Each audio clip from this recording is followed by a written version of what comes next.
Will there ever be a day where you might not be able to draw your cryptocurrency out of Binance, or is Binance the most stable and safe exchange to use in crypto? Well, we're going to take a look at their backed assets, the legal document that was produced by an external auditing company, and in particular, we're going to be diving in to some of those hot wallets to take a look at exactly what is going on with Binance so that you can make the best decision possible when it comes to the exchanges that you use. If that's something you like the sound of and that's going to be helpful to you, be sure to subscribe to the channel to keep up to date with everything going on with cryptocurrency. Also, leave a like on this video because more people need to see exactly what we are talking about. Now, Binance, there is a lot of noise at the minute. Is Binance potentially going to be insolvent? There has been huge amounts of withdrawals, not only just from Binance, but obviously Binance takes the lion's share. Now, if you remember the last time we looked, this was $68 billion. That means $16 billion has come out of the Binance exchange in probably less than 2 weeks,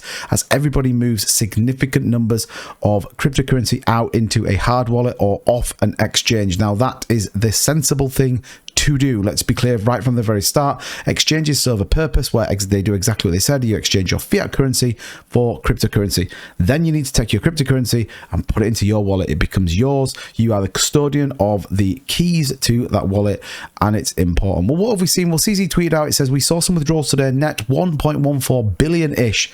We've seen this before. Some days we have net withdrawals, some days we have net deposits. Business as usual for us. I actually think it's a good idea to stress test withdrawals on each centralized exchange on a rotating basis. It says it costs some network fees to run these tests, but keep the industry healthy. Exchange business is simple. And I think it's important there to reference that Binance is playing it cool. CZ Binance, you know, as you would expect, is saying everything is fine. Now, 1.14 billion on the grand scheme of things isn't actually that. However, how sustainable it is there a shift in the general ecosystem of cryptocurrency? And ultimately, when does this become a problem? Now, we can get into the proof of reserves from Binance, and a lot of people are questioning whether they are as legit as they say they are. It says, Binance efforts to improve transparency of its reserve also expose red flags in the crypto exchange's finance, according to the accounting and finance specialists consulted by the Wall Street Journal. As noted by a former financial accounting stewards board member and investment manager, the report released by the audit firm Mazars, and we have that report firm here, give not bring investors confidence about the exchange finance, as it lacks information related to the quality of internal controls of how Binance systems liquidate assets to cover margin loans. Another red flag raised by the newspaper source regards the lack of information about Binance's corporate structure. According to the report, Binance Chief Strategy Officer Patrick Hillman was unable to name Binance's parent company, as Binance has been going through a corporate reorganization for almost 2 years. Now, you've got to kind of think about where Binance came from. It was ultimately a ISO that was launched back in 2017, 2016, and probably at that point they didn't, think it was going to be as big as it maybe is.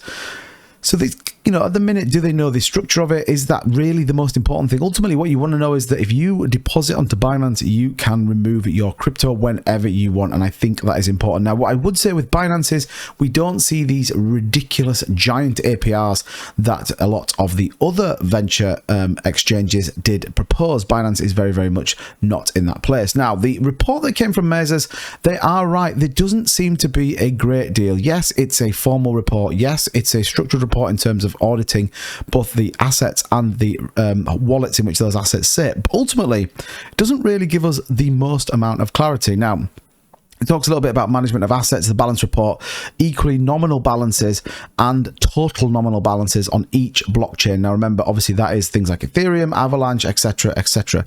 It goes on to continue talking about the combination of above procedures, corroborates that Binance has ownership over the verified public keys and addresses. What does that mean? It means that all the deposits of cryptocurrency do go into addresses and wallets that Binance hold the keys for, which again is important. Think about this. Binance hold the keys to theirs. You should absolutely be doing the same as well. They inspected scripts by management to extend that the customer liability prop in the database based on management and explanation of the various parameters.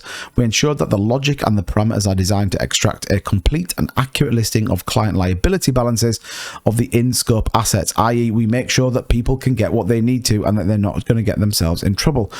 It says here that the customer liability report and performed a row count and sum check of the data set. We do not identify any discrepancies based on the row count and sum check. So again, important that we get that report to make sure that it is actually correct. They also aggregated the nominal values per asset class and the asset balance reports, which comprise to the self-custodian cryptocurrencies listed in procedure 2 and companies that aggregated balance per asset class to the customer liability report. We found that Binance was 97% collateralized without taking into account the out of scope assets pledged by customers as collateral. So important to reference that. We saw crypto.com come out, they were 102% collateralized.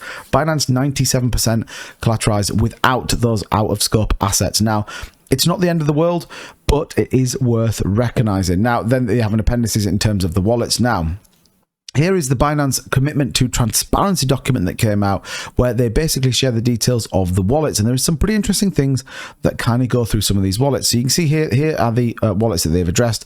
And you can see here the number of Bitcoin wallets, Ethereum wallets, etc., etc. And the Bitcoin wallet is kind of interesting. Now, again, I accept there is a number of different wallets that they will hold. But you can see here the balance currently sits at 250,597 Bitcoin with a total received and total sent number there. So you can see total received is more than the total sent. Now we kind of go a bit further and understand exactly what the current balance is and the balance value. So you can see $4.4 billion worth of Bitcoin currently sat in this wallet. Now this is where it kind of gets a little bit interesting, because you can see actually the last time this wallet was transacted was now 5 days ago. Again, we saw that on the 9th. We then saw that 2 days ago. So what we can maybe determine from this is this maybe isn't a hot wallet that is trading customer funds, or it maybe is a long-term investment fund that people have put in. Again, you can see the number of Bitcoin that is going through, and equally the transactions that are going through. But interesting that it's not going through as much as we would maybe expect it. We can check obviously an Ethereum one as well. Check in the balance obviously on Etherscan here at $4.4 billion yet again, with a number of values in there. So you can see massive amounts of BNB, BUSD, and we know that obviously Binance set that $1 billion point up.